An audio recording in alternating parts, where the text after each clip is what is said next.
My name is Siyabonga Zwane, Mr. Siyabonga Zwane. I'll be your tutor for this morning. I'll be tutoring both modules PYC 1501 and PYC 1502. Yes, like I've said, I'm your tutor for today. Actually, for the remainder of your exam, you are writing your exams soon. I believe you have received your timetable. They post your timetables for the formal timetable today based on your exams. You'll notice that there are changes. Some are venue-based and some are online exams. So make sure that you check your timetable data. Don't assume that you are writing an online module. So you need to double check this time around because some modules are exam-based, some are venue-based. Basic psychology, PYC 1501 is basic psychology. Then you have PYC 1502, of which is psychology in society. Psychology in society. Again, before we continue, regarding basic psychology, you'll receive tutorial letter. Let's start with the study materials. You'll receive tutorial letter 101, as well as tutorial letter 001. Those are the most important tutorial letter that you need to consult, particularly 001. 001 is based on your assessment, your assignments, as well as your self-assessment. Self-assessment is for your exam preps. Then you have your study guide. You normally call study guide 501, as well as your green textbook. Your green textbook, which is called a student A to Z, a student A to Z psychology. A student A to Z psychology, your green textbook, that is the most important prep book to use in order to pass the exam. You cannot pass this exam without having your green textbook, the student A to Z. So it's your student A to Z, your study guide, as well as your tutorial letter 001. 001.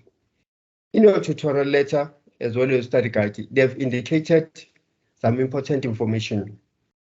There are chapters that you need to study for examination purposes, and there are chapters that you need to study for just to gain knowledge as a psychology student, just to gain knowledge. What's the difference between those two indications?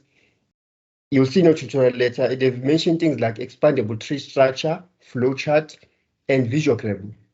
Expandable tree structure, flowchart, and visuogram. So those are not for exam purposes. They help you as a student how to manage your notes, how to write your notes. It's just an additional information.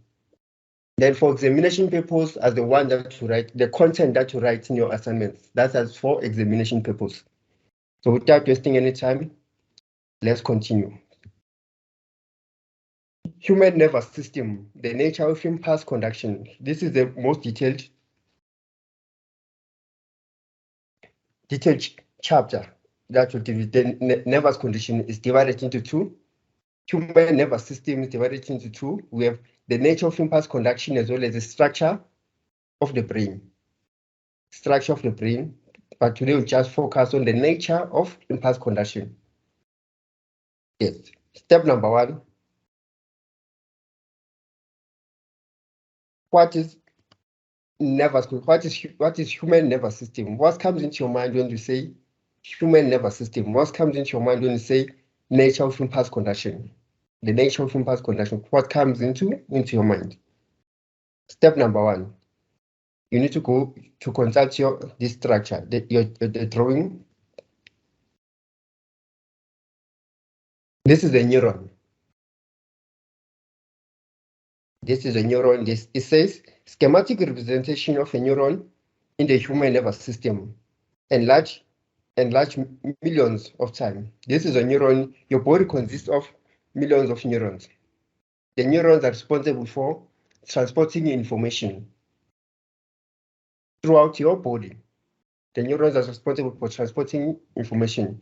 For instance, as I'm talking to you right now, as you're looking at the screen, you can see the mouse is moving, meaning the senses are responsible for receiving that information. When you receive that information through the sound waves, I'm talking to you, you are listening, meaning you are listening to the sound waves. Sound waves enter into your eardrums. From eardrum, they go straight to the brain. Brain just goes straight to the spinal cord. Then you act. Let me repeat, as I'm talking to you right now, you're receiving sound waves. Sound waves, they go straight to your eardrums. Eardrum, they go to your mind. From your mind, then you interpret the information. You can hear what I'm talking about. You can make meaning of what I'm talking about. Neurons are responsible for receiving that information, for transportation of that information. So let's start with the dendrites. The dendrites, we have the dendrite, which is a hair-like structure. Dendrites, which is a hair-like structure, the first contact of information. When I touch you, for instance, when I touch you right now, you receive information that someone is touching me. Meaning dendrite will be the first contact. It's responsible, then it goes to your soma, the cell body. Then you have your nucleus, the cell nucleus. It moves via the axon hillock. We have the axon. So this is the most important structure for you to understand impulse conduction. We'll explain the labeling, the names as we go on. However, for now, just know that we have neurons. We have billions of neurons in our body that are responsible for transporting information. Number one, nature of impulse conduction. Nature of impulse conduction in the neuron. Remember, for us to receive information, we need neurons. Nature of impulse conduction in the neuron. Number one, the neuron is electrically charged. What you need to know about the neurons is that the neurons are electrically charged. Electrically charged, there is a fluid inside and outside the neuron. You saw the neuron. This is the neuron. Let's say the neuron is electrically charged. Remember, when you receive information, whether it's sound waves, I touch you, or you are eating the taste, you have taste parts, which are your senses. They are electrical. What do you mean? They are quick. You receive information in a quick succession. You understand the electrical charge. There is a fluid inside and outside the neuron. The membrane of the neurons forms a barrier between the inside and outside. The membrane of the axon forms a barrier between the inside and outside.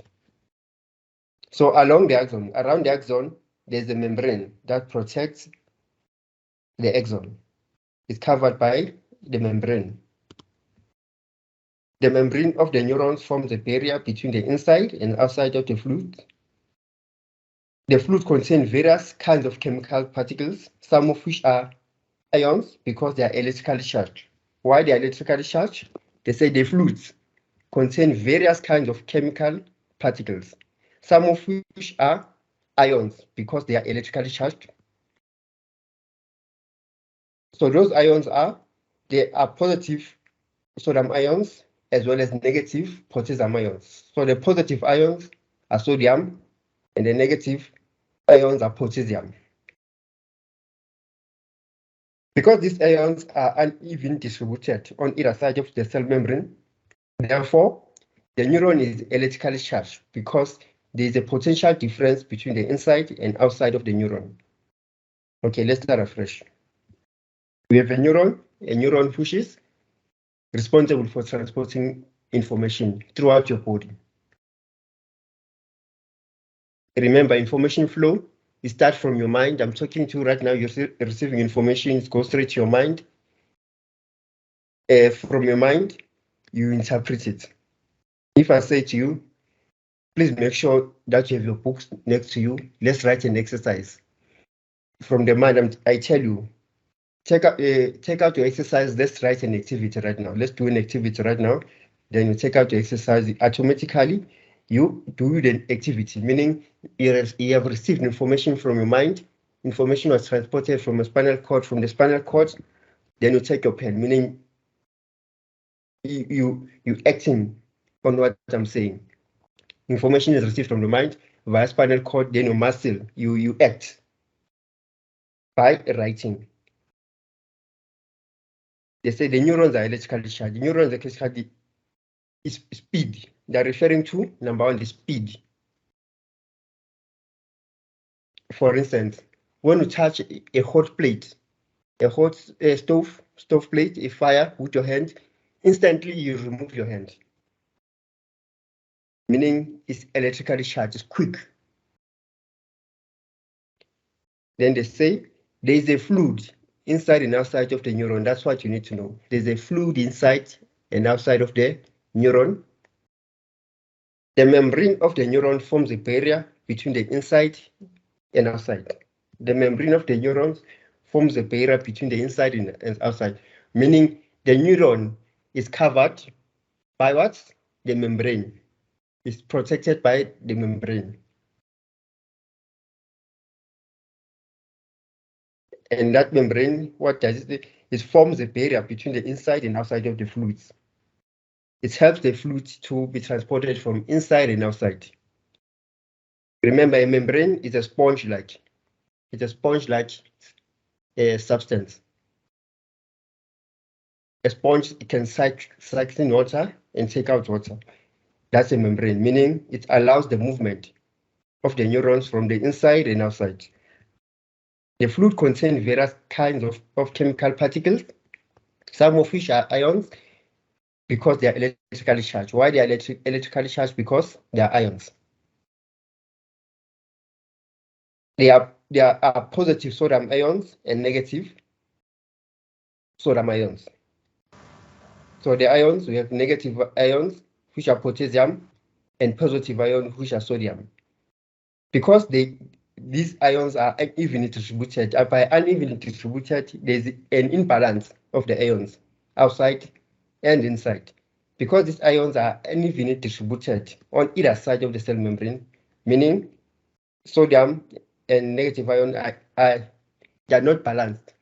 There's one that is more concentrated on the inside, there's one that's more concentrated on the outside. They are unevenly distributed, they are not balanced.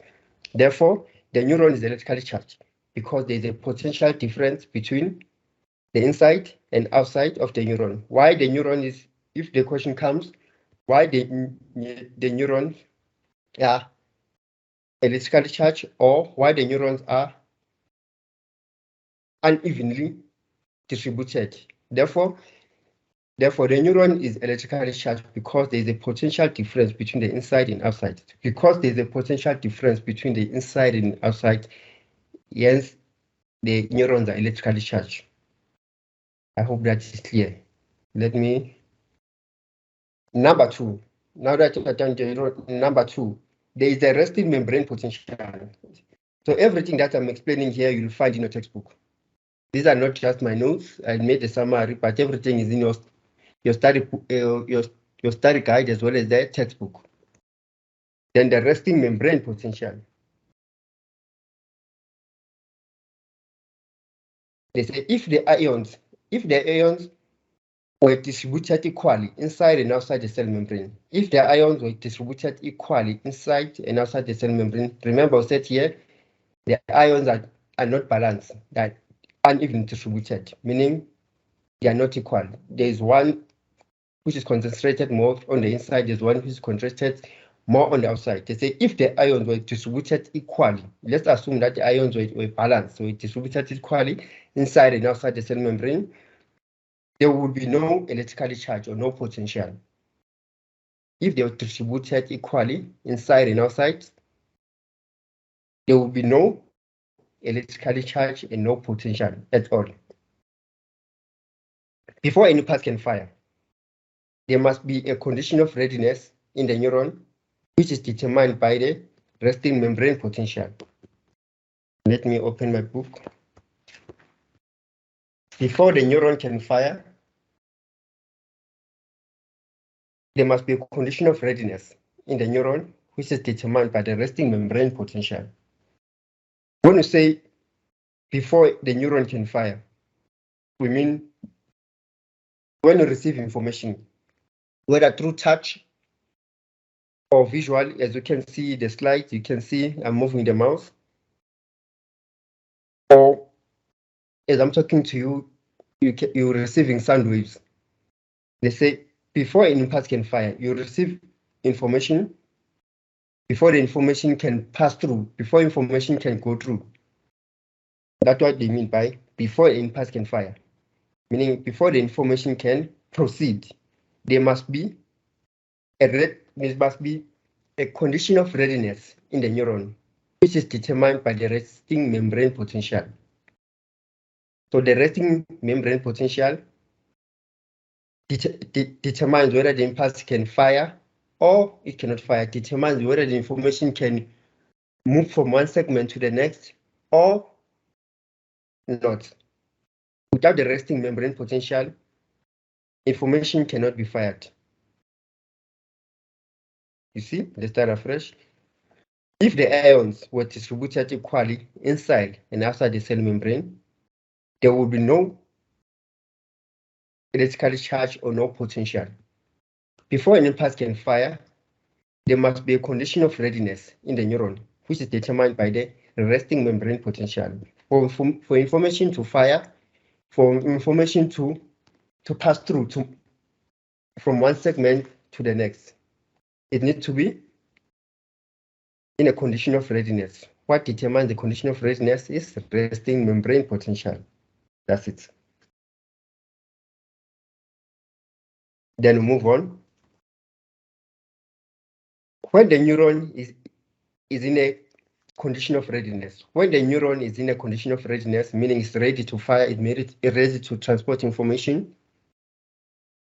the fluid inside the neuron is negative relative to the outside. Remember the imbalance that we spoke about. Because these ions are unevenly distributed, meaning they are unequal, therefore the neuron is electrically charged because there is a potential difference between the inside and outside of the neuron. Now they are taking us back. They say when the neuron is in a condition of readiness, which is determined by what? Resting membrane potential, the fluid inside the neuron is negative relative to the outside, meaning the fluid inside the neuron is mostly negative compared to the outside. The outside is more positive, then the inside is more negative. Yeah. When the neuron is in a condition of readiness, which is determined by the resting membrane potential, the fluid inside the neuron is more negative compared to the fluid outside the ions, outside the neuron, which is mostly positive. Then the resting membrane potential means negative inside and positive outside. You see? Then the resting membrane potential means negative from the inside and positive from the outside. Then you have the cell membrane. The cell membrane that plays an important role in creating and maintaining potential difference between the positive and negative ions inside and outside. So the question is, how do we see that the fluid inside the neuron is mostly negative and the fluid outside the neuron is mostly positive? Or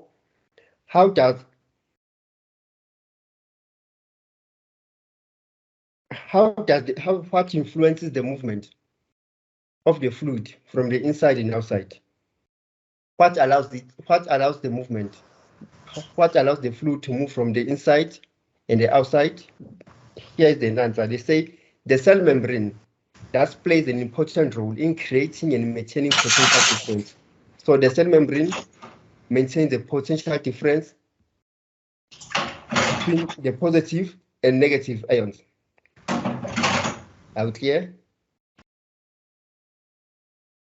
the cell membrane that plays an important role in creating and maintaining potential difference between the positive and negative, meaning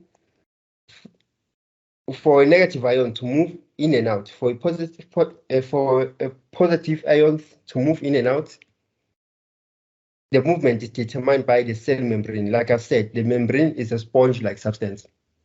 It allows water in and outside. It allows water in and outside. Imagine a sponge. It sucks things in, it sucks them out. Then the cell membrane plays an important role in creating and maintaining the potential difference. Without the cell membrane, there won't be movement of ions or potassium from the inside and outside. So if they ask you in your multiple choice question, the function of the cell membrane. So the function of the cell membrane in this instance, the cell membrane plays an important role in creating and maintaining potential difference between the positive and negative ions inside and outside. Be mindful of their terminology. When you do your notes, when you study, highlight the key terminology. We have the membrane, we have the cell membrane, we have resting membrane potential. You see, three of these were just membrane.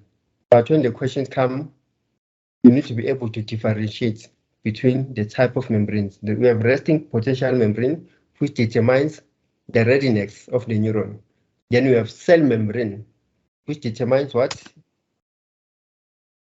plays a role in creating and maintaining potential difference between the positive and the negative ions.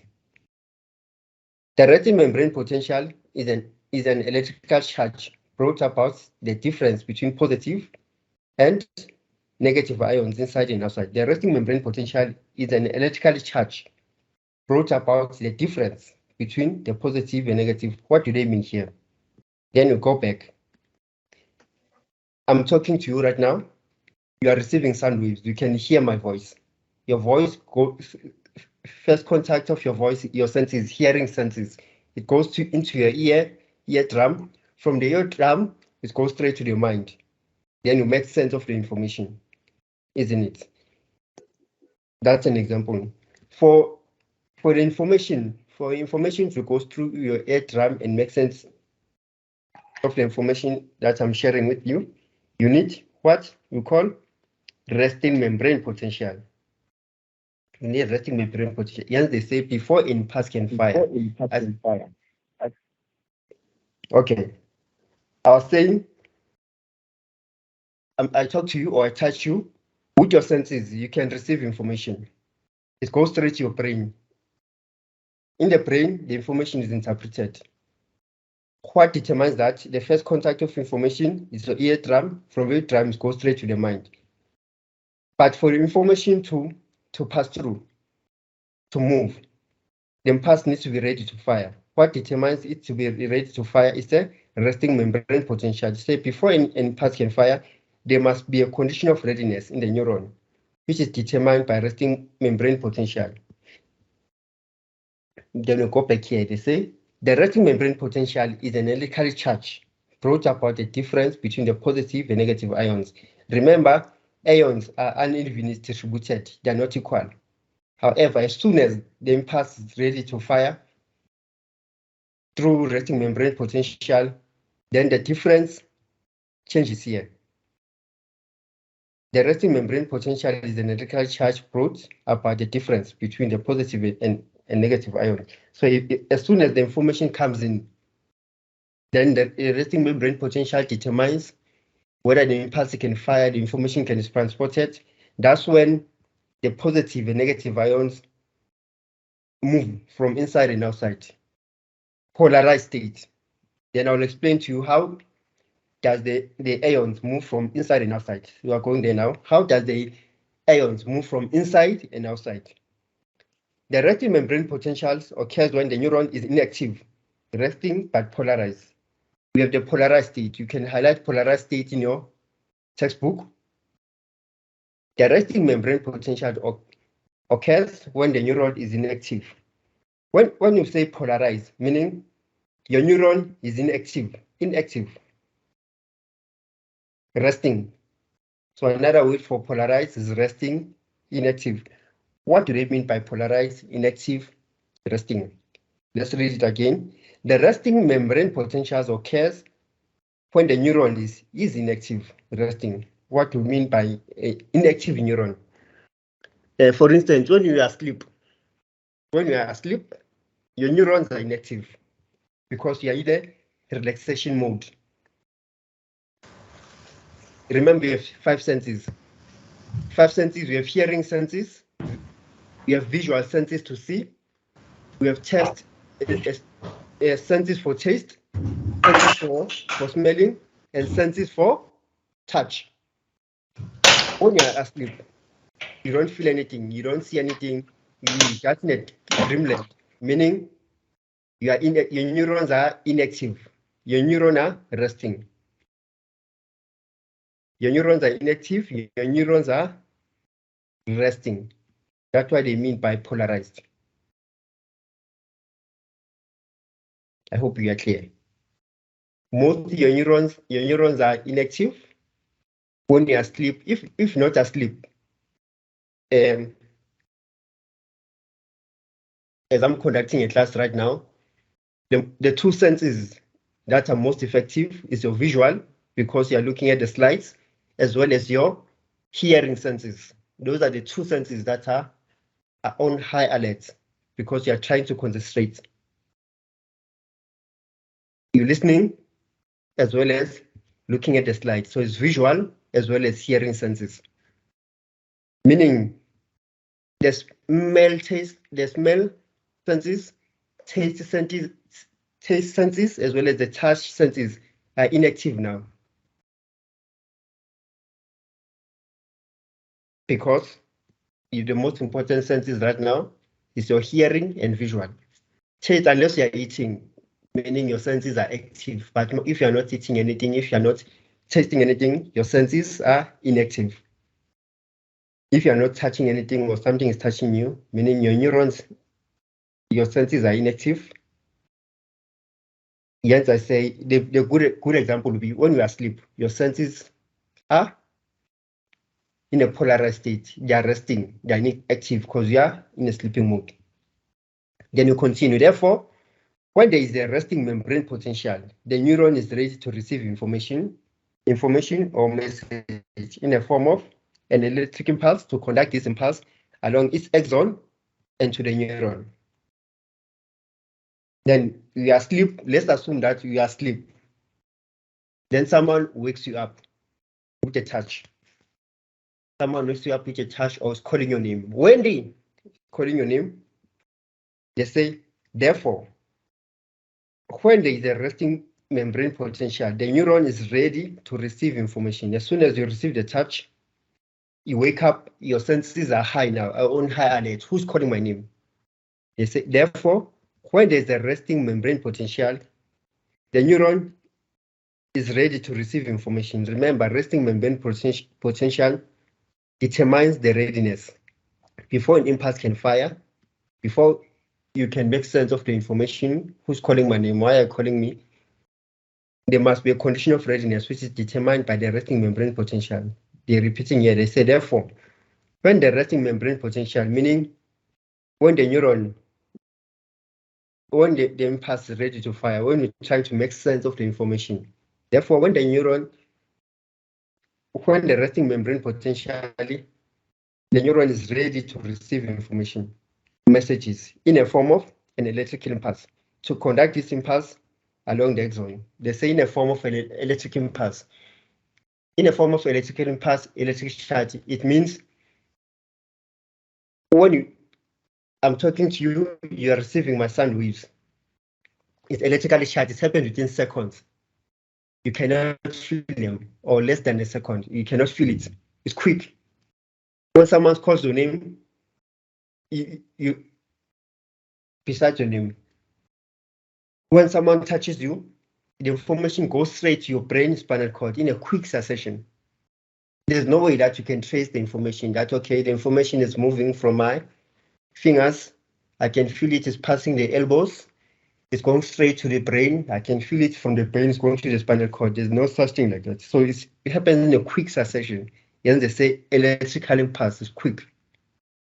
It's only traced by the machines, not by the human being. Therefore, when there is a potential, when there is a resting potential in the neuron, it means that the information is ready.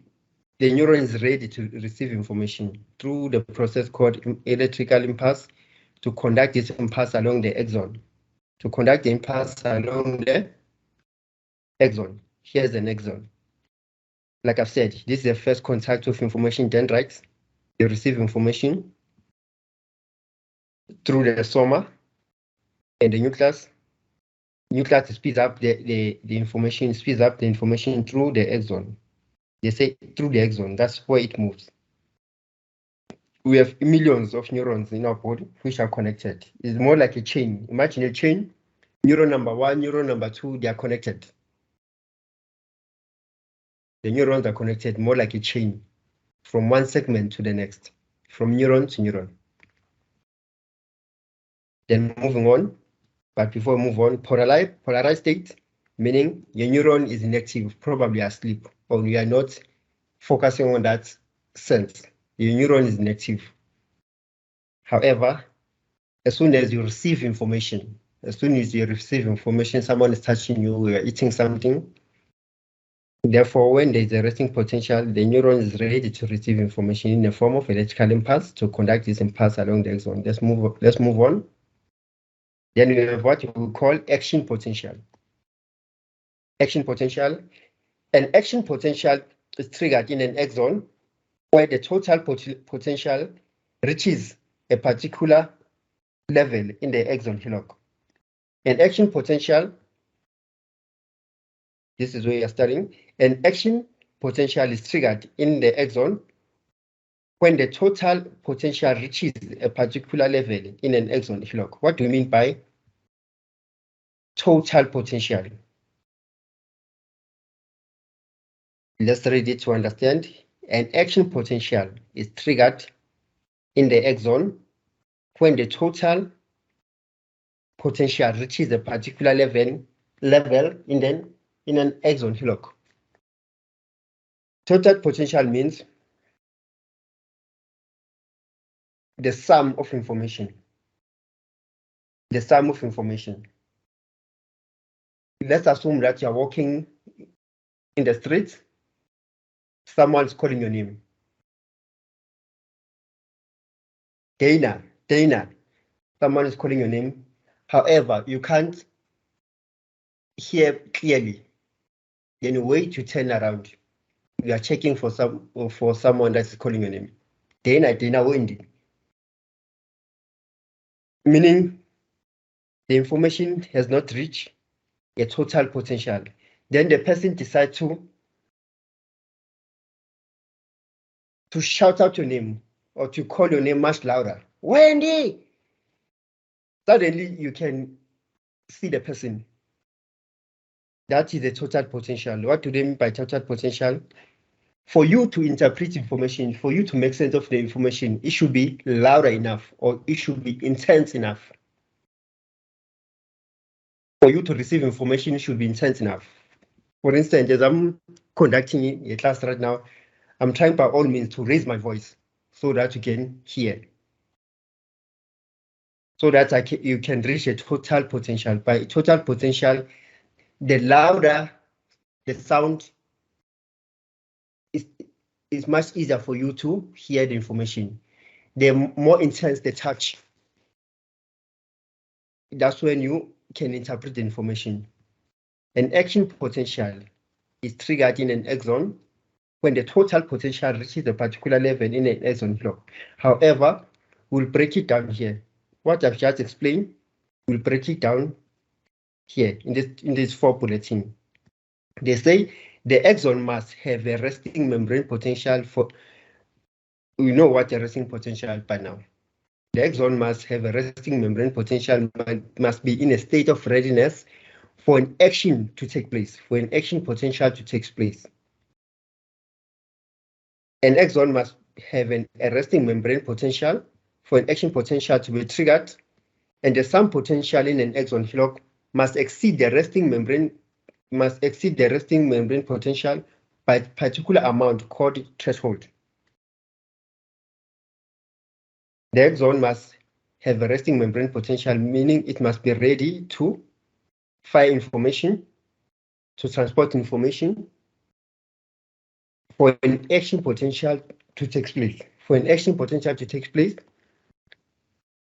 to be triggered, and the sum potential in the axon hillock must exceed the resting membrane potential by a particular amount. Let's go back to a diagram so that it can be practical. Like I said, someone is calling your name. For you to make sense of the information, for you to clearly hear that particular voice, the axon, let's say, the axon need to be in a state of readiness. The state of readiness, which is determined by resting membrane potential for an action to take place. When they say for an action to take place, for it to fire. Remember, resting membrane potential doesn't fire anything. It determines the readiness. It makes the membrane, the neuron, to be ready to receive information. Doesn't fire anything. It doesn't transport anything. It makes the information to be ready to move along from the axon. That is resting membrane potential. However, information cannot pass through without what we call the total potential or the summed potential. Meaning, the louder the sound, or if I touch you gently, perhaps you'll avoid me. However, if I touch you hard or I slap you, suddenly you want to fight back. Meaning, there's the total potential of information. There is a summed potential of information. The information is intense enough to move through the axon. I'm conducting the class with you. I try to make sure that I raise my voice so that through the resting membrane potential, it can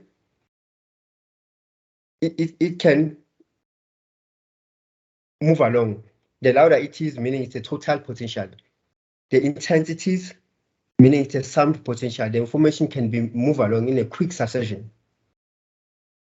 If I speak softly, you won't be able to interpret what I'm saying. If I speak softly, you won't be able to hear what I'm saying.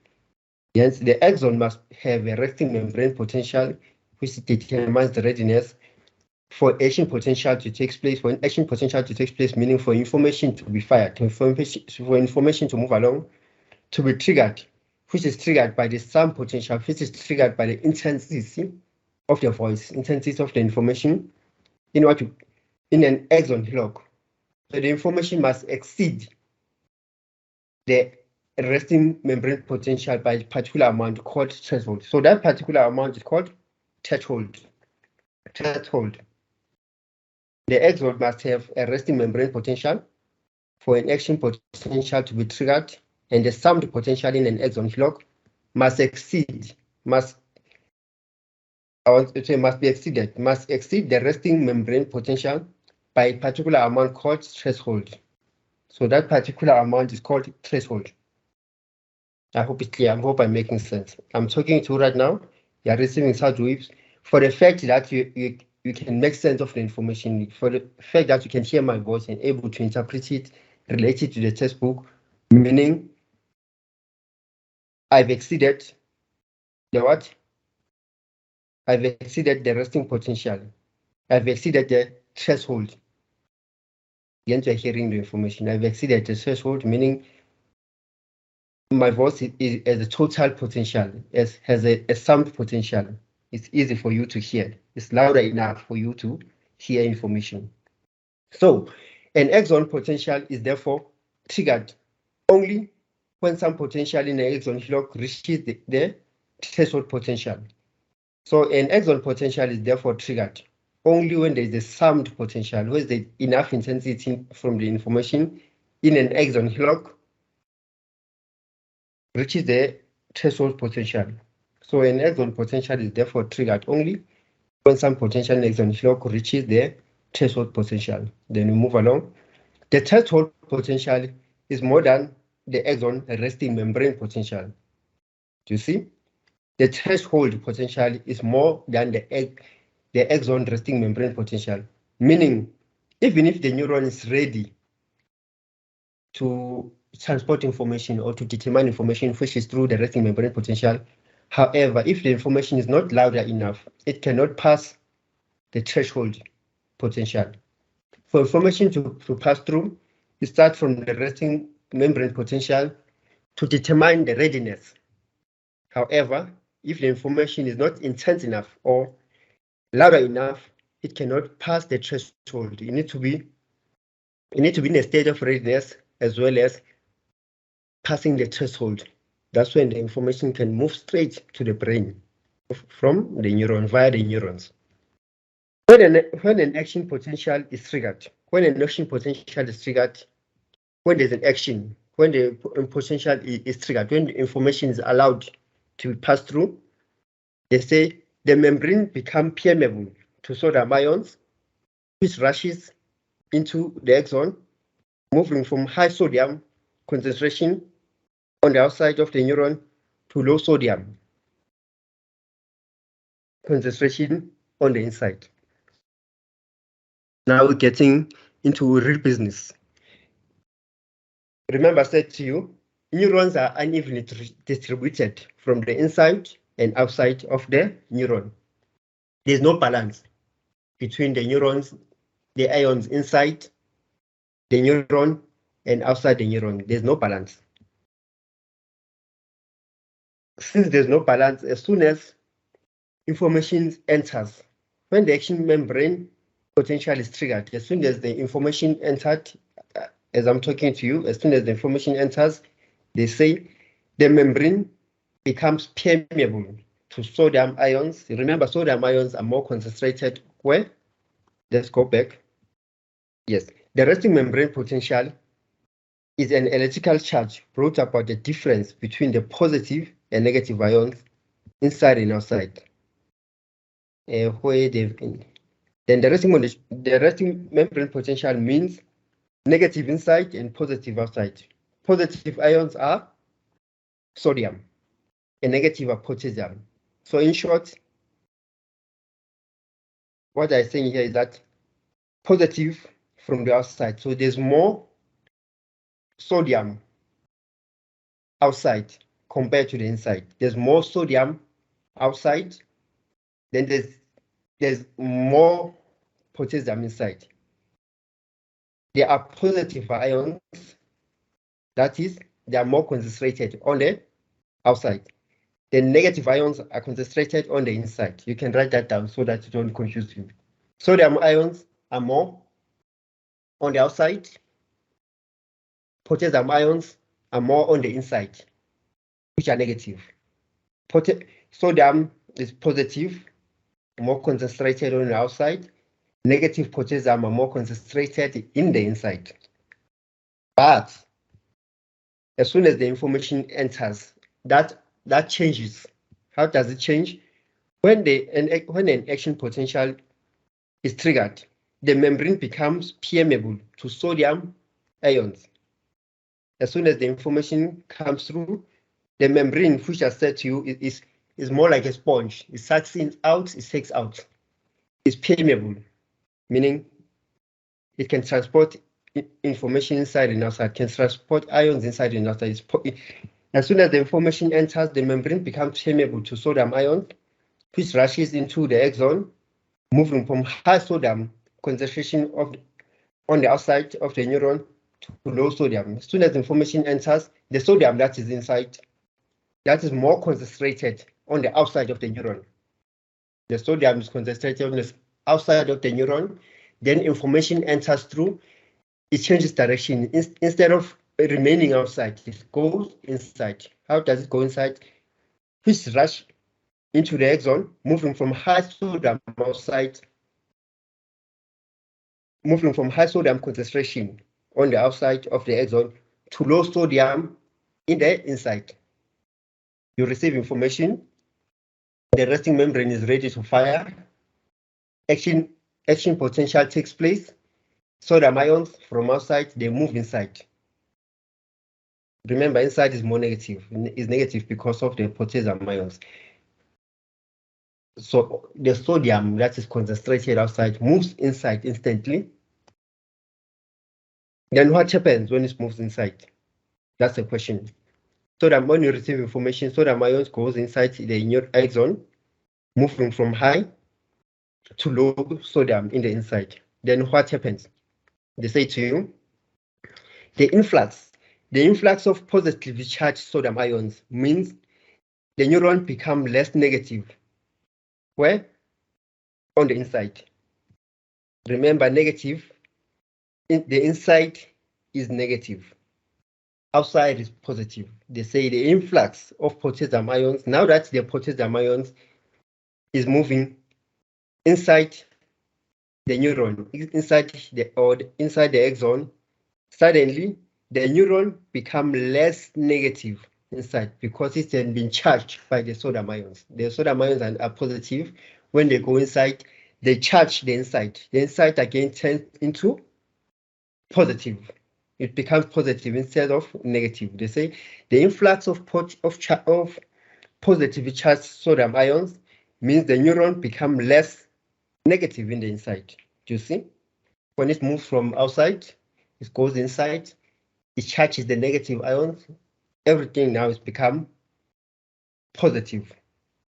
The question is that normal? Does it supposed to be like that? It moves from outside and charges the neuron inside, then everything becomes positive. Then they're trying to explain here. They say when the charges on the outside, when the charges on the outside and on the inside of the neuron are even out, they are now equal. You see, everything is positive. When the charges on the outside, or when changes, I wanted to buy changes. When the changes on outside and on the inside are even out, meaning they are equal, the membrane become depolarized. Now they are equal, they are balanced, positive, positive. The membrane become depolarized. We had polarized state here, meaning the neuron is inactive, it's resting, nothing happens. However, here it becomes depolarized. The membrane becomes depolarized, which happens when there is no potential difference between the inside and outside of the neuron. When there's no potential difference, meaning now the ions are equal inside and outside. There's no potential difference. There's no potential difference because let me start afresh. When the changes on outside and inside the neuron are even, are equal, the membrane become depolarized. But depolarized, in short, you can say it's an abnormality. We can assume that the neuron is abnormality. It's not supposed to be like that. There needs to be a potential difference. If there's no potential difference, then there's a challenge, which means that there is no potential difference between the inside and outside. For a neuron to be normal, there must be a potential difference. For a neuron to be effective, they should be in a resting phase, polarized phase. For you to receive information to transport it from one segment to another, you need to be polarized, meaning resting. In effective, then as soon as you transport information, then it's active. When the change is inside and outside, the neuron, when you receive information, suddenly they are equal, the membrane becomes depolarized. Which happens when there is no potential difference between the inside and outside. The influx of sodium ion stops. Suddenly, because the inside is more positively charged, they say the influx of sodium ion stops instantly when the inside becomes slightly more positive than the outside. As soon as the inside it becomes more positive than the outside, the influx stops because your neurons will be damaged. The influx of sodium ions stops when the inside is more positive than the outside. They say at this stage, the membrane ceases to be permeable to sodium ions, but now becomes permeable to potassium. The question is, now that the sodium ion is more concentrated in the inside and is supposed to be concentrated on the outside, what happens? What stabilizes the influx? What returns the influx to be normal again? At this stage, the membrane ceases to be permeable to sodium ions, but now permeable to potassium ions. Then the potassium ions from the inside, remember potassium ions which are negative, they have been positively charged by the ions. As soon as they are positively charged by the ions, the potassium ions fights back. The potassium ions fights back. Now it fights out the sodium ions through its negative charge. It fights out the sodium ions. Potassium again fights out the sodium. They say at this stage, the membrane ceases to be permeable to sodium ions, but now it's also permeable to potassium, allows the potassium to push out the sodium. The positively charged potassium, now they are positively charged because of the sodium. They say the positively charged potassium ions move from high concentration in the inside of the axon to a low concentration on the outside. The positively charged potassium ions move from high concentration on the inside of the axon to low concentration on the outside. So it pushes it out to bring what? To bring the balance. The balance should be more positive sodium ions outside and negative potassium ions in the inside. The outside becomes positive again. You see, the outside becomes positive again because it gains positively charged ions. And the inside becomes negatively because it loses them. The outside becomes more positive again because it gains positively charged ions. Then the inside becomes negative because it loses them. Before we go to repolarize, let's go to question and answer. Before we confuse ourselves, let's go to question and answer. We have discussed polarize and depolarize. We are moving to repolarize. So I was following your lesson. Thank you very much. Then we got to where it says the polarization. So when you were saying about the membrane being polarized, and you mentioned something about with the cell being abnormal. I don't know. I'm confused. Does it not mean that the cell is busy with other information already? That's why it's depolarized. That's why I'm just confused there. Okay, can you please repeat your question?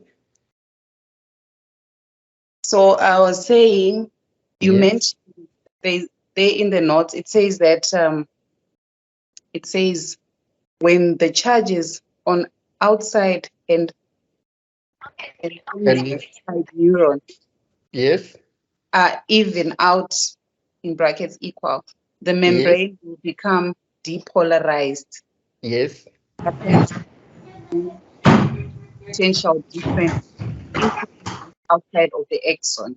Yes. My question was on the depolarize. Depolarize, you said something about abnormal, and I am confused if it means that it's abnormal, meaning that the cell does not work, or does it mean the cell is busy with other information? Okay, yeah, that's a good question. I'll get your question now. Okay, I said, as soon as you receive information, they say the influx of positively charged ions means that the neuron is less negative on the inside. There's movement of ions, meaning sodium ions goes inside, which is positively charged. Suddenly, everything becomes equal. The inside and outside becomes positive. Then the membrane will become depolarized. So your question is, I use the term abnormal, meaning for information to move through from one segment to the next, for information to pass through the membrane needs to be polarized, meaning it needs to be in a state of readiness, needs to be active for it to transport information. Then the neuron, the particular neuron, becomes depolarized. So when the neuron becomes depolarized,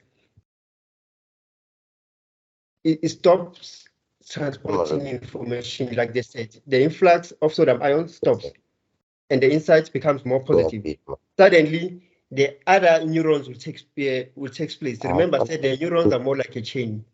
They are connected. As soon as the neuron is equal inside and outside, other neurons takes place. Other neurons or axon takes place. It moves from one neuron to the next neuron. Okay, Primrose. As soon as the neuron is concentrated with positive ions from the inside, everything becomes equal, meaning the inside and outside is positively charged. The membrane becomes depolarized, which happens when there is no potential difference between the inside and outside. This neuron, like you said, this neuron for a particular moment, it stops working, the other neurons takes place. By abnormality, maybe it's a more intense term. However, the neuron depolarized need to reinstate, need to go back to normal functioning. Then they say the influx of sodium ion stops when the inside is more positive compared to outside. So depolarize, for now, it stops working in order to retain its strength. Then the other neurons will be responsible in transporting information. Hence, we have millions. Some studies, they say billions of neurons in our body. As soon as this one is depolarizes, the other neurons takes place. Hence, in order for it to work, the influx of sodium ions need to stop when the inside is more positive and the outside, so that the inside will be more negative. Not sure if I've answered you, Primrose. Yes, sir. Thank you. Thank you very much. You answered. Okay, thanks for the question. So that's an important question. Like I've said, you receive information, whether through your eardrums or a touch. The information needs to be in a state of readiness through the resting membrane potential. As soon as the resting membrane potential is ready, there's an action potential. The information is allowed to pass through. As soon as the information passes through, it needs to be determined by how loud is the sound. That is sound total or total potential. It needs to be determined by that to pass through the threshold. As soon as that happens, that's when the sodium ion, which is more concentrated from the outside, moves in the neuron, charges everything, charges the inside to be more positive. That process is positive inside and positive outside, positive inside and positive inside, meaning it's not good for the neuron. It needs to regain strength. How does it regain strength? The potassium ion fights out the sodium ions so that it can be unevenly distributed. But that doesn't stop. As soon as that process happens, other neurons are responsible to transport information. Because we don't have one neuron, we have billions or millions of neurons which transport information. So thanks for that question. Let's continue to repolarize. Now we're at repolarized stage. Polarize, depolarize, repolarize. The membrane repolarizes once again, gaining the potential difference between the inside and outside. The membrane repolarizes once again, gaining the potential difference between the inside and the outside. You see, for information to pass through, for information to move through, there should be uneven distributed from the inside and outside. If they are even, then the information won't pass through. They need to be uneven distributed. They assist one another. The membrane repolarizes once again, gaining a potential difference between the inside and outside. The process continues until the potassium ions on the outside. No, the process continues until there are more potassium ions on the outside than the potassium ion in the inside. That's how they bring up the difference. The process continues until the potassium ions on the outside than there are sodium ions in the inside. It brings back the balance. There should be negative ions, which is potassium ion on the inside, and sodium ion needs to be concentrated on the outside. Repolarize, meaning regaining strength. Redo. That's the term. Repolarizing, redoing, regaining strength. The membrane repolarizes once again. How? Gaining the potential difference between the inside and outside. The process continues until there are potassium ions on the outside than there are sodium ions in the inside. At this stage, the axon membrane is hyperpolarized. You see, hyperpolarized. At this stage, the axon is hyperpolarized, and it does not last long before the axon starts to return it to a resting membrane potential. Hyperpolarized. The term hyper, when you say perhaps someone is hyperactive, they say you are hyper. At this stage, the axon membrane is hyperpolarized. It does not last long before. In short, in order to make sense of this term here, when the axon are trying to gain strength, the movement inside, they are trying to repolarize. Suddenly, the neurons, we can say they lose touch, or they become dizzy. They are highly concentrated. Remember, there's movement inside and outside to bring back the balance. Then they become hyper, they are highly concentrated. In short, they become dizzy. They say at this stage, the axon is hyperpolarized. It does not last long before an axon starts to return it to its resting membrane potential. Once it's reached hyperpolarized, they say it does not last long until the membrane is ready to return to its state. It does not last long before an axon starts to return to its resting membrane, meaning the resting membrane potential is ready now to receive the impulse. It's ready, is in a condition of readiness to receive information. The axon is now in a reflectory period. You are playing with terms now. The axon is in a reflectory period. What do they mean when they say the axon is in a reflectory period? During this period, the membrane returns sodium and potassium ions to the original states. It pumps the sodium to the outside and the membrane potassium back inside.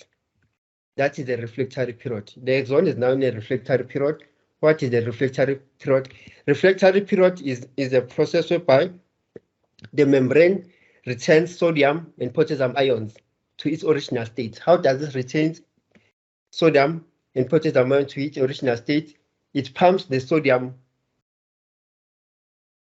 to the outside, back to the outside, and potassium back to the inside. Hence, I said here, remember, in a state of abnormality, meaning it cannot pass information if the process continues. If both parts are positive, they need to return it in a normal state for it to be in a state of readiness again.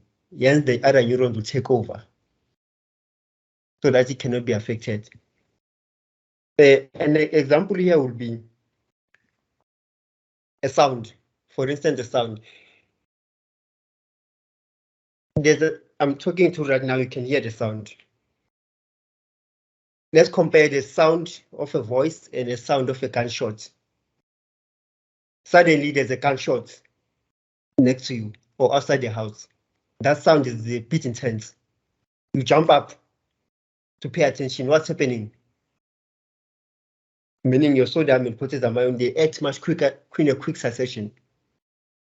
Everything becomes positive. And a bomb, let's imagine a bomb, a sound, a hand grenade, boom. You have noticed a larger sound, at times people even collapse. if you see a person that you have been longing to see for years and you're amazed, some people collapse. If you get a phone call right now, they say, ma'am, are you Wendy? Am I speaking to Siabonga? You are phoning from the hospital or the police who would like to inform you that your wife has passed on due to car accident. Suddenly, that information is too intense. Some people collapse, meaning there's too much information, meaning the sodium ion was more concentrated from the inside and outside. Then the nerves couldn't take it. Then suddenly there's a sudden collapse, you faint instantly. Hence, mostly we use the term abnormal, meaning it's not good for your neurons, it's not good for your mind because the information is too intense. The sound is too intense. Hence will collapse. Or when you watch cartoons, when the cartoon they experience a bang or an intense hurt in their head. They injured their head or they are running suddenly. Tom and Jerry takes a hammer straight to Tom's head. What will happen? You'll see the birds around the head, moving around the head, meaning it's dizzy. It cannot grasp information. There's high concentration of sodium ions both inside and outside. Hence, they say at this stage, the axon membrane is hyperpolarized. You're hyperpolarized. It does not last long before the axon starts to return to its resting membrane potential. So due to reflector period, during this period, the membrane returns sodium ions and potassium ions to its original states. In order to be normal, it pumps the sodium to the outside and potassium ions back to the inside to return it to a normal state. At the beginning of the reflectory period, the neuron does not respond to any stimulus, which is called absolute reflectory period. At the stage of reflectory period, when it tries to return everything into original states, they say the neuron does not respond to any stimulus. By stimulus is any form of information, whether it's touch, hearing, visual. A stimulus. When I touch you, meaning that's a stimulus. You hear my voice, that's a stimulus. They say at the beginning of the reflectory period, the neuron does not respond to any stimulus, which is called absolute reflectory period. At this stage, the axon cannot conduct any impulse. That particular neuron cannot conduct any impulse because it's hyperpolarized. It's dizzy for that particular moment. Other neurons will take place. They say that process is called absolute reflectory period. So make sure, what is reflectory period? Reflectory period is a process whereby the membrane returns sodium and potassium ions to its original state. How does it do that? It pumps the sodium ions to the outside and the potassium back to the inside. That is reflectory period. Then what is absolute reflectory period? Absolute reflectory period is a state whereby the neuron does not respond to any stimulus. It is a state or a process whereby the neuron does not respond to any stimulus. They say, at this stage, the neuron cannot conduct any impulse. Towards the end of the reflectory period, when most of the sodium and potassium ions have been returned to the outside and inside respectively, a very intense stimulus can now trigger any impulse, which is called reflectory. Sorry about that. Toward the end of the reflectory period, when most sodium and potassium ions have returned to its original state, that's when that particular neuron will be ready to receive information again. They say a very intense stimulus can be triggered. An impulse is now called reflectory. So we have reflectory period, multiple choice, that's where you trick you. We have absolute reflectory period, we have reflectory. Then what is reflectory in this instance? Towards the end of the reflectory period, when most of the sodium and potassium ions have returned to its original state, respectively inside and outside, a very intense stimulus can trigger. An impulse is called a reflectory. So in short, a reflectory is when a very large intense stimulus cannot trigger an impulse. It's called a reflectory. It's a state whereby a very large or very intense stimulus is ready to can trigger an impulse. That is reflectory. Once the initial balance of sodium is a repetition, they are just putting emphasis, but it's a repetition. Once the initial balance of sodium outside and potassium ions have been regained, the neuron enters polarized state. Remember, polarized state is now ready to receive information. The neuron enters the polarized resting phase, which is normal resting membrane. You see, which is normal, which is the opposite of abnormal. The neuron enters the polarized resting phase, which is normal resting membrane, potential to be fully restored. Then the neuron stays in a resting phase until another action potential is triggered. The neuron is in a resting phase until another information comes through. Then the action potential takes place to transport the information. Hope we're clear. Hope we are clear. Then the characteristics of impulse conduction. Human nervous system impulse conduction. Human nervous system on its own is a long, detailed chapter. For you to understand chapter 2 of which is sensation and perception, definitely you must master human nervous system because it's detailed, it contains its information. It's a continuation. Human nervous system of the brain and impulse conduction. It carries the information over to sensation and perception. You'll find the same information under memory. You'll find the same information in all the relevant chapters. So if you fail to understand this particular chapter, it will be difficult for you to understand the other chapters. So if you don't have a question, if you don't understand, you can stop me and ask questions. For now, I think I've explained it clearly. Let's continue with the third part of our presentation, that is the characteristics. The characteristics of impulse conduction. The characteristics of impulse conduction. By the characteristics is we have discussed impulse conduction, the movement of the information from the axon, resting membrane potential, action potential. We have mentioned the ions, the fluids. So this is more of a summary. What influences this movement? The characteristics of impulse conduction. The breakdown of impulse conduction. A until G. It's just a summary. They say once the impulse is initiated in an axon hillock, remember that axon hillock. This is an axon hillock, the neck like. Once the impulse is initiated at the axon hillock, it is rapidly conducted along the axon, and this reaction causes changes in an axon membrane. Once the impulse is initiated in the axon hillock, once you receive information through resting potential and action potential to take place, it is rapidly conducted along the axon. It's rapidly conducted along the axon.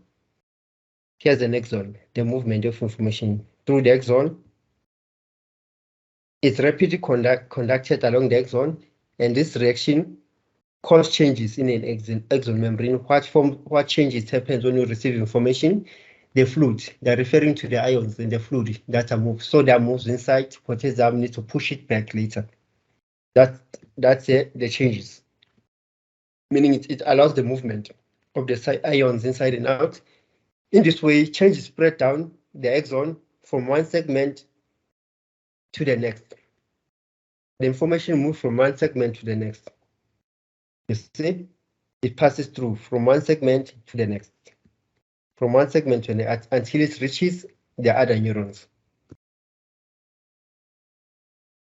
When the segment finishes conducting the impulse, it enters the reflectory period. We discussed the reflectory period, the process whereby the sodium ions and the potassium regain its strength.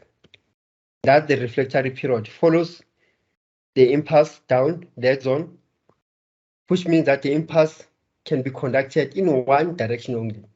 You see? They say meaning that the impulse can be conducted in one direction only. This is the neuron number one. Information passes through. As soon as the neuron is hyperpolarized, as soon as there's too much depolarization, sodium ions outside and sodium ions inside. Remember, you need to regain its strength in order to pass information again. You need to regain its strength. They say that's why information can move in one direction only, from the dendrite to the button to the synapse. Information moves from the dendrite straight, it does not come back. When the neuron, when the axon is depolarized, the information does not come back. However, it's moved in one direction. That's why it stops working for a particular moment to allow the other neurons to take over. That's why it stops. They say information can move in one direction only. That multiple choice question can move only in one direction. The reflectory period also prevents nervous system from overstimulation from the movement of the fluid and the ions. The reflector period also prevents the nervous system from overstimulation. For instance, the louder sound means more impulses are propagated down the axon, while the softer sounds means the impulse means the sound. Let me start afresh. The reflectory period also prevents the nervous system from overstimulation. There should be no overstimulation. That is potassium, sodium high on the outside and inside. That is overstimulation. We don't want overstimulation. The neuron does not want overstimulation. Hence, the reflectory period also prevents the overstimulation through the nervous system. For instance, the louder sounds means more impulses are propagated down the axon, while the softer sounds means few impulses are conducted. Like I said, when I shout your name, that's a louder sound. It's easy for you to hear the information. It's easier for you to transmit the impulses. But the softer the sound, few impulses are conducted. But the impulses that are conducted are always at the same magnitude, the same size. The speed might differ because of the louder sound is moved in a quick succession. Softer sound is moved in a few impulses, but they say, however, they move in the same magnitude.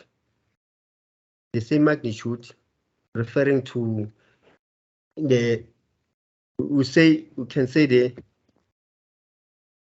distance. D, impulse conduction is an all or nothing affair. The impulse either fires or does not fire. There's no in between. Either the impulse fires or does not fire. Either the information moves through or it does not move through. It doesn't stay there. I call your name, Siabong. It's either you hear your name or you don't hear your name. They say it's an all or nothing affair. It's either the information is conducted through or not. It's either the information is fired or not. There's no in between. It's an all or nothing affair. Once the impulse has been triggered, it is conducted with the same strength, same speed along the entire axon. Same strength, same speed. Okay, let me correct this. They say once the impulse has been conducted, it is conducted in the same strength, same speed. Remember, we have the larger sound and the softer sound. Softer sound, information, they say the more impulses, the louder the sound, the more impulses the more impulses that will trigger your mind, that someone is calling you, more impulses takes place, meaning it's easier for you to make sense of the information. However, soft sounds, few impulses, chances are that you won't hear or you won't clearly hear if someone is calling you because of the few impulses. Then they say, but the impulses are conducted at the same magnitude. Then they're trying to sum it up. What do they mean here by same magnitude? They say, once the impulse has been conducted with the same strength, at the same speed along the entire zone, once the impulse has been conducted in the same speed, in the same strength and magnitude, however, in the soma, the more intense stimulus causes more intense potential difference. However, in the soma, this is the soma. This is the soma. Information is received by the dendrite, it goes straight to the soma. Let's see what they're saying about the soma. In the soma, the more intense stimulus causes more intense potential difference. In the soma, not in an axon hillock. I shout your name louder. Dendrites receive the information, it goes to the soma. They say in the soma, the more intense stimulus causes more intense potential difference across the membrane at the threshold. At the axon hillock, it reaches more quicker. In the soma, a more intense stimulus, the larger sound, causes more intense potential difference across the membrane. And the threshold, remember, is a gate. That's where the total potential happens, the sound potential, the larger the sound is managed to pass through. At the axon hillock, at the threshold, at the axon hillock, it reaches more quicker. So in short, the larger the sound, the quicker the information. The larger the sound, the quicker information. The intense the stimulus, the quicker the information. In the case of a very large stimulus, in a very intense stimulus, the threshold is constantly exceeded. And the axon would have had to conduct the impulse in a very quick succession. In a very intense stimulus, the very intense stimulus could be if I slap you suddenly. That's a very stimulus. If someone beats you suddenly, if someone shouts at your ear, wake up! That's a very intense stimulus. The threshold constantly exceeds and the axon. That's why you become confused. Why are you shouting? If someone pulls the trigger next to you, it's a too much loud sound. It's a very intense stimulus. The threshold is constantly exceeded. The axon would have had to conduct the impulse in a very quick succession. A bomb. You experience a car accident. Someone is calling you that like scenario I gave you. One of your closest person in your life has passed away due to car accident. That's a very intense stimulus. You will even ask, what are you saying? Because you can't believe it. The threshold is constantly exceeded. It's disbelief. Is constantly exceeded.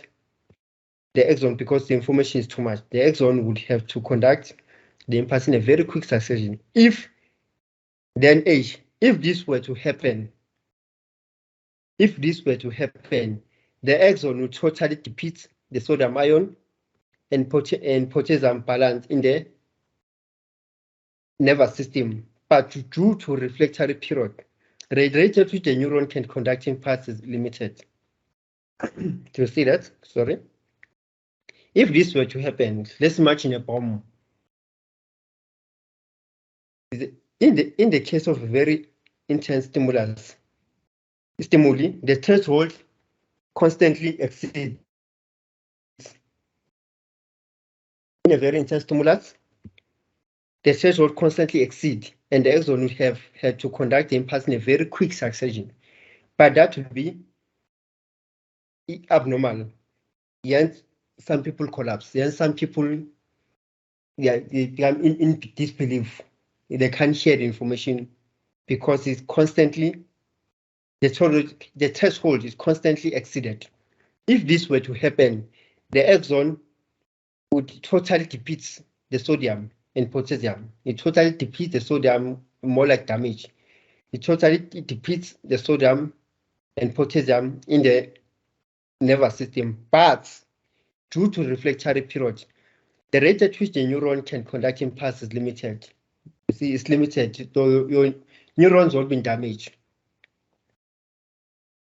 because of the reflectory period. Nothing will be damaged because of the reflectory period. Yes, we can become dizzy for that instance. We can become depolarized, hyperpolarized for that instance.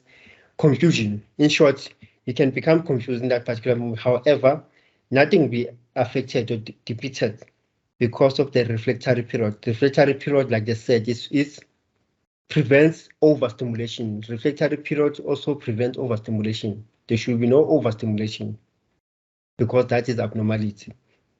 If this were to happen, the axon will totally deplete sodium and potassium ions balance in the nervous system, but due to reflectory period, that won't happen because it prevents overstimulation. By how? The rate at which the neuron can conduct impulse is limited. The neuron does not conduct an impulse before its sodium and potassium ion is balanced, has been restored. You see? The neuron cannot continue, does not conduct an impulse before sodium and potassium ions balance has been restored. They need to be restored first in order to regain strength and transport information again. 1, 2. There are two more aspects of impulse conduction that are essential concerning the speed of impulse. There are two more aspects of impulse conduction that are essential concerning the speed of the impulse. What determines the speed of the impulse? That's the question. What else determines the speed of the impulse? We said the louder the sound, the more very intense the stimulus, the quicker the information, the more the impulses. The larger the sound, the more the impulses. The softer the sound, few impulses. A very large stimulus makes the impulse to be much quicker, move in a quick succession. Here they say there are two more aspects of impulse conduction that are essentially concerning the speed. What is that? 1. Although the strength and the speed of an impulse are constantly in a particular neuron, it can vary with the nerve fiber of different thickness. The larger the nerve fiber, the stronger the impulse and the faster it is conducted. So what determines the speed again is the thickness of the nerve fiber. Is the thickness of the nerve fiber. They say the larger the nerve fiber, the larger the impulse and the faster it is conducted. That is true. The larger the nerve fiber, the faster information will be conducted. Another thing is they say the axon myelinated sheet. An axon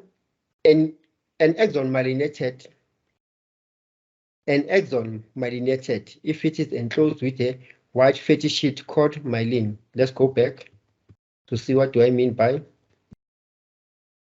myelinated. This is an axon. These are, you see, myelinated sheets. Myelinated sheet which covers the nodes of reindeer. They cover the noson river. It's a fatty like sheet, a fatty like substance that protects the axon. They say to us, and myelinated sheet, they're covered. If the axon is covered, hence myelinated. If the axon is covered, and axon myelinated, if it's enclosed with a fatty sheet myelin, if it's covered by this fatty sheet called myelin, this sheet insulates the axon, except in the small nodes. The small nodes are, these are the gaps in between. They say the sheet myelinates the axon, except in these gaps, they are not myelinated. They are not covered in simple language. These sheets insulate the neuron except at small gaps called the nodes of reindeer. These gaps separate the sheets and contain sodium and potassium ions channel required for impulse conduction. Impulse travel faster along the axons that are myelinated. Impulse travel faster along the axons that are covered, are myelinated, because the impulse jumps from nodes to nodes instead of moving smooth along the axon as in the case of unmyelinated. If it's the unmyelinated, the information moves slow. They say where the impulse jumps from node to node, the other unmyelinated shed where impulse propagated smoothly. In myelinated axons, in the covered meson, impulse conduction is called salutatory conduction. If the axon is myelinated, is covered, the process is called salutatory conduction. If the neuron is uncovered, it's called action potential conduction. Okay, the last part of the neuron, synapse. The synapse. Nature of impulse conduction in the synapse. What are the synapses? Let's go back again to check what are the synapses. Synapse is the last part of the neuron. Remember, the head is the dendrites. At the end, you have buttons. Buttons, you can say are the feet. Head, the dendrites. Then this is the feet of the neuron. The last part of the neuron where the other neurons contact. Axon terminals, the buttons. This is where you find the synapse. These are the synapses. They say the membrane of the axon, the membrane of the axon terminal is the presynaptic membrane, and the membrane of the dendrites is called the postsynaptic membrane. What do they mean? The membrane of an axon terminal is a presynaptic membrane. Remember, pre is before, post is after. The membrane of an axon terminal is a pre-membrane, and the membrane of the dendrites, which is the head, is a post-synaptic membrane. You'll understand what they mean as we read along. They say the presynaptic and the postsynaptic membrane together with the synaptic cleft in a cell membrane. You see, these are the neurons, the two neurons. They are contacting each other. Let's check this one. These are dendrites in contact with the synapse. Remember, the synapse is the last part of the neuron. What happens is, like I've mentioned, the neurons, they form a chain, one segment to the next. Chain by chain, they connect. This is the first neuron from the dendrites is receiving information. Information goes through electrical charge via the axon until it reaches the synapse. From the synapse, there will be dendrites here, like they're demonstrating here. These are the synapse. They contact with the dendrites. Yes, there's a pre and the post synapse, meaning the contact. There's the first neuron that transports information to the next neuron. From neuron to neuron, they transport information. Then there's a pre-neuron which receives information and transports information to the other neuron, that is post-neuron. I'll be clear, they're in contact. This is the terminal pattern. The terminal pattern is just this one, the head like. This is the terminal pattern, the whole structure, this whole structure. This is the terminal pattern. Inside the terminal pattern, what do we find? The synaptic vesicles containing neurotransmitters. You can't see them, you need a microscope in order to see them. You can't see them with just a naked eye. These are the synaptic vesicles. You'll find them in your textbook. Synaptic vesicles which contain the neurotransmitter which is contain the chemicals. Neurotransmitter is crossing the synaptic cleft. The contact here, you see the contact here? They are demonstrating neurotransmitter crossing the synaptic cleft. These are synaptic clefts. They exchange what? Chemicals. They connect through the chemicals. There's a neurotransmitter crossing the synaptic cleft to the receiving neuron. One neuron from the next. This is the first neuron, then the receiving neuron. Could say that, let's say this is the receiving neuron, this is the transporting neuron. From its dendrites, it transports information to the synaptic cleft. From the synaptic cleft, needs to transport information to the next neuron. They work together. Neurotransmitter crossing the synaptic cleft to the receiving neurons. Neurotransmitter fitting into the receptor site of the receiving neuron. Let's go back. Now that you've seen the diagram, let me try to explain it again. They say the membrane of the axon terminal, which is the presynaptic, the first neuron, which transports information to the other neuron. The membrane transport information to the other neuron through the dendrites, the synapse and dendrites, which is the post-synaptic, because it's after the pre-neuron, the first neuron, the second neuron is a post.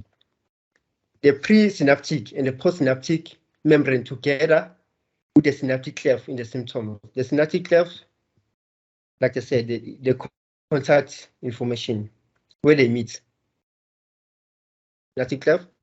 When the action potential reaches its tip in an axon terminal, when the action potential reaches its tips in an axon terminal, the axon terminals, remember, the last part of the neuron. It causes chemicals to be released into the synaptic cleft.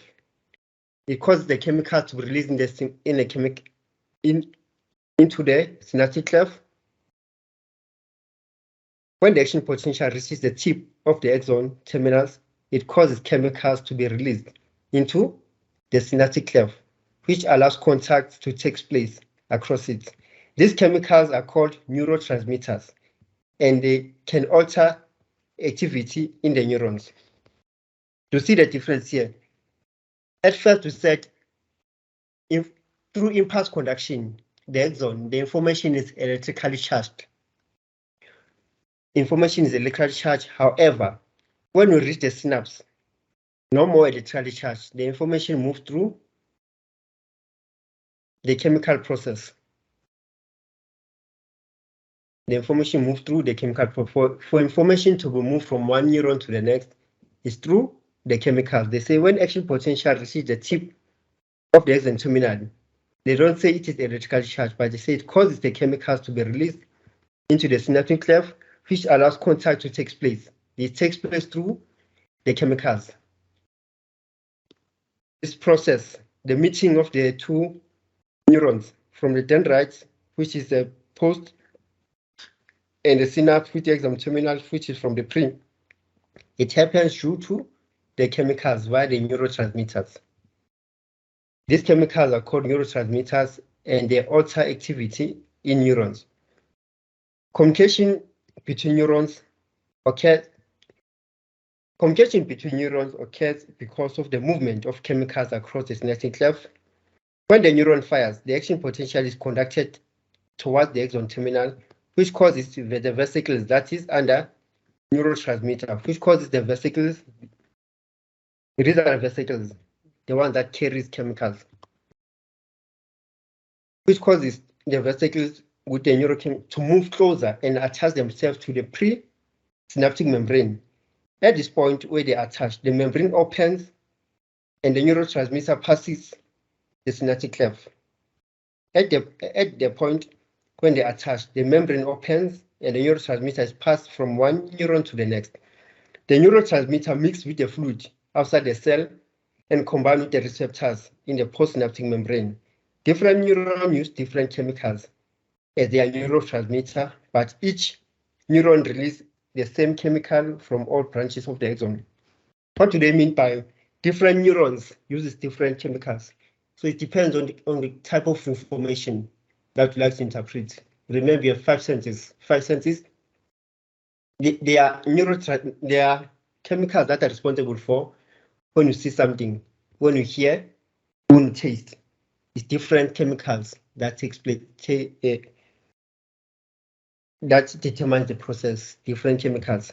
You taste buds uses different chemicals. Hearing is different chemicals.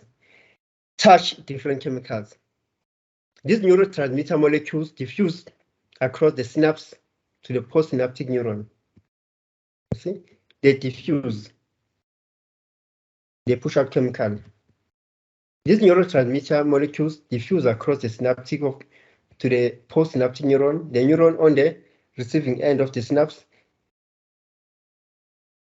the transmitter molecules attach the receptors on the other neurons, which is dendrites. They connect via dendrite, whereas the other channel of the postsynaptic membrane also opens.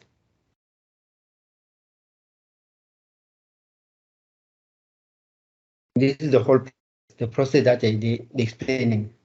As soon as the information comes from the dendrites, move along the axon, it needs to be transported to the other neuron. Through the dendrites, it moves through chemical reaction, through these neurotransmitters.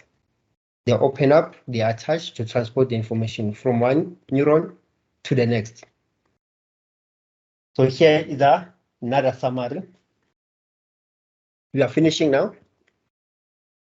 Then we have post-synaptic potential. Post-synaptic potential, the other neuron, they say some neuron release neurotransmitter that excites the neuron, that is, stimulates it to fire. Like I've said, depends on the information that you're receiving, whether you're eating, visual, touch. Some neurons release neurotransmitter that excites the neuron, that is, stimulates it to fire the neuron. This means the neurotransmitter can make the next neuron more likely to produce an action potential, which is called postsynaptic potential. Neurons release neurotransmitter that inhibits. Some neurons release a neurotransmitter that inhibits the production of an potential in the next neuron. That is, try to stop the impulse from firing. The difference here would be in terms of the drugs. For instance, when you take, for instance, cocaine, ecstasy, it's intentional stimulus. Most of the people, they take ecstasy, perhaps cocaine, to regain strength, to be hyper. Whereas when you smoke dacha makes you to relax. I'm trying to give you the difference between the two. Dacha makes you to relax. When you take BioPlus, in order to study, your senses, they go high. However, when you smoke cigarettes, cigarette is a presence, meaning it inhibits the production. It slows things down because you want to calm. You smoke dacha, then you become calm. When you take other checks, they appeal like other checks. There's a neurotransmitter releasing a neurotransmitter that inhibits the production of action potential that tries to stop the impulse from firing. Flu medication, cough medication, other checks, we can say the inhibitors. They make things to slow down. That's how these neurons work. Some they excite, some they inhibit, they stop. After the neurotransmitter excites or inhibits the receptor at the nearest neuron, several things can happen to the neurotransmitter. The neurons they're in contact. Chemicals are exchanged. Chemicals are not that they exchange. From the synapse, chemicals are released. When the chemicals are released, the question is, what happens to that chemical? It keeps on releasing the chemical. What happens to that chemical? They say it could become reabsorbed by the axon that releases it. It can be reabsorbed by the axon that releases through the process called reuptake. It could diffuse away and become broken by enzymes, or it could bounce around for a while, then return to postsynaptic receptors. You see, it's either reabsorbed by the axon. This process is called reuptake. It can diffuse away and become broken by enzymes, or it could bounce around for a while, then return to postsynaptic receptors. Just in case they ask in the multiple choice question, what happens to the neurotransmitter? The longer the neurotransmitter stays in the synaptic cleft, the most likely to affect the other neurons. So the neurotransmitter shouldn't stay in the neurotransmitter for long because it can affect the neuron. At one time, the neuron may receive hundreds and thousands of inputs from another neuron because it has many dendrites connected to one another. Yes, like I've said, once another neuron is overstimulated or is nearly become overstimulated, the other neurons takes place to assist it. Each one of these connections from the synapse, or each of these synapses produces excitatory or inhibitory potential, the neuron that excites or the neuron that does not excite. This potential spread along the neuron dendrites across the isoma toward the axon hillock. This is just a summary. Just trying to break it down for you to make sense. The sum total of excitatory or inhibitory potential has to exceed neuron's threshold, like I've said. Even though the information is intense now, it needs to be intense enough in order to pass the threshold. It is important to remember that post-synaptic potential is not an all or nothing event. Remember that the dendrite, we said the information is all or nothing. It either fires or does not fire. However, under the synapse, post-synaptic, they say it is important to remember that post-synaptic is not an all or nothing event. So under axon, it's an all or nothing. It's either fires or does not fire, but under the synapse, it's not on either or nothing event. However, it is a graded potential. The potential generated in the postsynaptic membrane becomes weaker as they travel along the dendrites.